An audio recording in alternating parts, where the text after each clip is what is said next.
बिस्मिल्लाहिर्रहमानिर्रहीम। अस्सलाम वालेकुम वरहमतुल्लाहि वबरकातुहू। नाज़रीन, आप देख रहे हैं मालूमाती टीवी चैनल हर्बलिस्ट टीवी 786 और मैं हूं आपका मेज़बान हकीम एस पासर। दोस्तों, आज हम आपके लिए अक्कर करहा पर मबनी एक बहुत ही दिलचस्प वीडियो लेकर आपकी खिदमत में हाजिर हुए हैं। वीडियो में हम अक्कर करहा की पहचान और फ़वाइद के बारे में बात करेंगे। अगर अभी तक आप लोगों ने हमारा चैनल सब्सक्राइब नहीं किया तो हमारा चैनल सब कर लें और बेल आइकन को दबा लें ताकि हमारी आने वाली हर वीडियो आप तक बआसानी पहुँच सके। तो वीडियो अच्छी लगे लाइक और शेयर ज़रूर करें। जी दोस्तों, आज हम इस वीडियो के अंदर फालज, दांत दर्द, ज़ुबान के लकनत और मर्दाना टाइमिंग में ख़ास जड़ी बूटी अक्कर करहा के फ़वाइद बयान करेंगे। जो सबसे पहले इसके नाम के बारे में बात करते हैं। मशहूर नाम इसका अक्कर करहा है। हिंदी में अक्कर करा, अक्ल करा, संस्कृत में आकार ग्रंभ अक्लिक और बंगाली में अक्कर करा, मराठी में अक्ल करा, गुजराती में अकूर करू, तामिल अक्कर करस, तेलुगु अक्कर करम, फ़ारसी में बेख्त तरफून, अरबी में औदुल करहा, अंग्रेज़ी में पैरेथ्रम रूट, लातीनी में एना साइक्लिस पायरेथ्रम कहा जाता है। ये हमने आपको मुख्तलिफ़ ज़ुबानों में इसके नाम बताए हैं, जबकि हमारे अपने इलाके में अक्कर करहा ही मशहूर है। इसकी मकामी पैदाइश के बारे में बात करें तो हिंदुस्तान में बंगाल, माउंट आबू, राजस्थान, महाराष्ट्र और गुजरात, यूपी के कुछ हिस्सों के अलावा थोड़ा बहुत हिंदुस्तान के हर सूबे में पाया जाता है। अरब ममालिक में आम मिलता है। कश्मीर में श्रीनगर से 50-60 मील दूर अक्कर करहा मिलता है। इसको बारीक बार लगा देने के बाद हर साल इसकी जड़ को निकाल लिया जाता है और वो दोबारा दूसरे साल जड़ बन जाती है और फिर निकाल ली जाती है। इसी तरह 7-8 साल तक इसकी जड़ निकाल ली जा सकती है। अक्कर करहा एक नबात की जड़ है जो ख़ास किस्म की खुशबूदार होती है। बाहर की सतह भूरी झुर्रीदार होती है। इसे हाथ में लेकर जहाँ से भी तोड़ें टूट जाती है। जायका तेज़ चिरपरा होता है। इसको मुंह में चबाने से लुआब बहने लगता है और गले में झंझनाहट सी और कांटे से चुभने महसूस होते हैं। इसकी एक नंबर अक्कर करहा की पहचान है कि इसको चबाने के बाद जो है वो किसी चीज़ का जायका महसूस नहीं होता है। इसके छोटे छोटे पौधे बरसात के शुरू में पैदा हो जाते हैं। इसके पत्ते टहनियाँ, फूल सफ़ेद बाबूना की तरह होते हैं, मगर इसके डंठल कुछ पीले होते हैं। तना और शाखें रोएदार होती हैं। जड़ ही दवा की सूरत में इस्तेमाल की जाती है। अच्छा, अगर असली अक्कर करहा के बारे में हमने थोड़ा सा मुख्तसर आपको पहले भी बताया, अभी बता दें कि असली अक्कर करहा भूरा, झुर्रीदार, कुछ खुशबूदार, तोड़ने पर दरमियान में सफ़ेद, बाहर छिलका वाली जगह स्याही माइल, इसके बाद हल्का स्याह दरमियान में सफ़ेद होता है। इसकी लंबाई 2 से 4 इंच, मोटाई और 2/1 से 4/3 इंच, ताज़ा रहने पर 1 इंच छाल मोटी, ज़ुबान पर रखने से पहले कुछ अच्छा जायका, हल्का जो है चिपचिपाहट सी महसूस होती है। ज़ुबान में लगाने से हल्की सी राल बहने लगती है और इसको खाने के बाद, चबाने के बाद किसी भी चीज़ का जायका महसूस नहीं होता। इसका मिजाज गर्म और खुश्क है।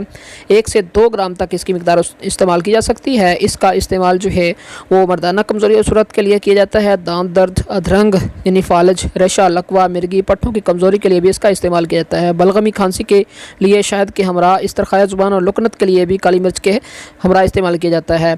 क़ुव्वत ज़ायका अगर ज़ाइल हो जाए तो उसके लिए अक्कर करहा बारीक 1 ग्राम जो है बारीक पीसकर शहद 6 ग्राम में मिलाकर ज़ुबान पर मलें या अक्कर करहा को पानी में जोश देकर इस पानी से कुलियाँ कराए तो ज़ुबान की क़ुव्वत ज़ायका लौट आती है। दवा इसकी लकनत, हल्कलाहट और हकलापन, लकनत के लिए अक्कर करहा 6 ग्राम, मरचा 6 ग्राम बारीक पीसकर 20 ग्राम शहद में मिलाकर दिन में 3 बार देने से 3-4 बार ज़ुबान के ऊपर मलने से लकनत जो है वो इससे दूर हो जाती है। काली खांसी के लिए अक्कर करहा 1 से 2 ग्राम शहद 5 ग्राम से मिलाकर सुबह शाम छिटाएँ। बलगमी खांसी के लिए, काली खांसी के लिए मुफीद है। अक्कर करहा मंजन, अक्कर करहा तंबाकू खोर्दनी, सपारी जली हुई, मिर्चियाँ हर एक बराबर वज़न लेकर बारीक पीस लें और तस्कीन दर्द के लिए दांतों पर मलें, आराम आ जाएगा। इससे दांतों में जो दर्द होगा वो उससे अफाका हो जाएगा। दांत हो, दाढ़ हो, मोलर हो, उसमें इस लगाने से इसके दर्द में अफाका हो जाएगा।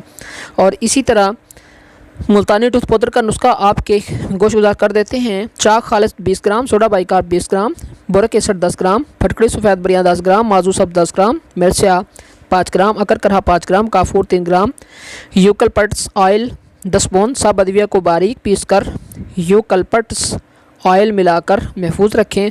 मिसवाक या टूथब्रश से दांतों पर मलें। दांतों और मसूड़ों को मजबूत करता है। तमाम अमराज़ दंदान में ये मुजर्रब है और मुल्तानी टूथ पाउडर का ये बहुत ही मशहूर व मारूफ नुस्खा है। इसके अलावा अक्कर करहा पिपली, काली मिर्च, माजू फल, इलायची छोटी के बीज सब बराबर वज़न लेकर सफ़ूफ बनाएं। दांतों पर मलने से दांतों के दर्द को आराम आ जाता है। अगर दाढ़ में सुराख हो तो वहाँ भी ये सफ़ूफ भर देने से दांत दर्द को फ़ौरन आराम आ जाता है और कीड़ा भाग जाता है। सूरत अंजाल में शिंगरफ खालिस, जायफल, अकरकरहा, अफ्यून खालिस बराबर वज़न लेकर शहद में मिलाकर बकदर दाना मूंग गोलियां बना लें। मूंगी के दाने के बराबर गोलियां बना लें। 1 से 2 गोली दूध से 3 घंटा पहले ख़ास यानी मुजामत से 3 घंटा पहले खिलाएं। इस गोली के इस्तेमाल के बाद नमक और तुलसी, लीमू, चटनी, टमाटर और अचार वगैरह का इस्तेमाल मना है। अगर आपने ये इस्तेमाल कर लिया तो फिर इस गोली का असर ज़ाइल हो जाएगा और गोली का असर ज़ाइल करने के लिए ये चीज़ें खिलाई जा सकती हैं। अर्कुन निसा वटी, ये एक अर्कुन निसा लंगड़िया शियाटिका के लिए है। अकरकरहा, सुरंजा, मीठी, छिलका, हरड़, काबली, एलवा शुद्ध सब लेकर बराबर मदद लेकर सफ़ूफ बनाएं। बाद में कवार गंदल के रस में खरल करके गोलियां बनाएं। 1 से 2 गोली सुबह शाम हमरा नीम गर्म पानी दें। अर्कुन निसा शियाटिका के लिए बहुत मुफीद है। तो दोस्तों, हमने आपके सामने अर्कुन निसा, फालिज, दांत दर्द, ज़ुबान की लुकनत में अकरकरहा किस तरह इस्तेमाल किया जा सकता है और ये कैसे जादू असर जड़ी बूटी है आपके गोश गुजार किया है। तो मैं उम्मीद करता हूँ कि आज की ये वीडियो आपको पसंद आई होगी। इंशाल्लाह नई जड़ी बूटी के साथ, नई वीडियो के साथ एक मरतबा फिर जनाब की खिदमत में हाजिर होंगे। तब तक के लिए आपसे इजाज़त चाहते हैं। अस्सलामु अलैकुम वरहमतुल्लाहि वबरकातुहू।